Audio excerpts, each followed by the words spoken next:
Comme si les coopérations militaires Russie-République Centrafrique n'étaient pas suffisamment inquiétantes pour la France et l'Occident, en voilà un autre terrain de combat qui vient de s'ouvrir. La RDC ressort une convention adoptée il y a 20 ans qui permettrait son rapprochement substantiel avec Moscou dans le domaine militaire. Pendant 2 jours, les députés de la commission défense de l'Assemblée nationale congolaise ont planché sur une convention de coopération militaire datant de 1999.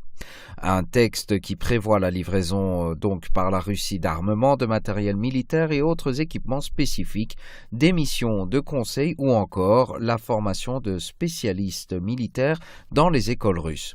L'exemple centrafricain a fait donc des émules.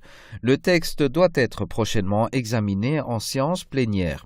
Alors pourquoi ressortir cette convention vieille de 19 ans ? À l'époque, le président Laurent-Désiré Kabila était en guerre avec des groupes armés, mais après la mort de son père et pour maintenir le calme dans le pays, son fils Joseph Kabila s'est alors ouvert, entre autres, à la France et à la Belgique. Mais aujourd'hui, la situation est totalement différente, vu le comportement des Occidentaux envers la RDC et leur éternelle manie de vouloir s'ingérer dans les affaires politiques du pays, comme il a été visible avec la visite de l'ambassadrice des États-Unis aux Nations Unies, Nikki Haley en RDC. Joseph Kabila, au lieu de se plier, est entré dans un bras de fer avec l'Occident. Et comme la Russie s'intéresse à l'Afrique, tout tombe à pic et l'occasion de ressortir le texte de loi est donc ressortie.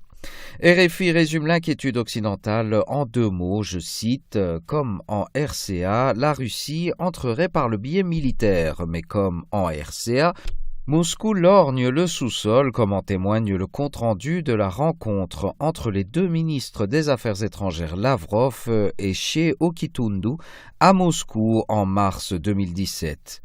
Et que dit ce compte-rendu ? Les 2 parties soulignent les bonnes perspectives de partenariat dans le secteur de l'exploitation minière, de l'énergie et de l'agriculture, disait alors le communiqué russe que RFI met en relief. Une question se pose. En termes de pillage des ressources africaines, la France a-t-elle vraiment des leçons à donner aux Russes ?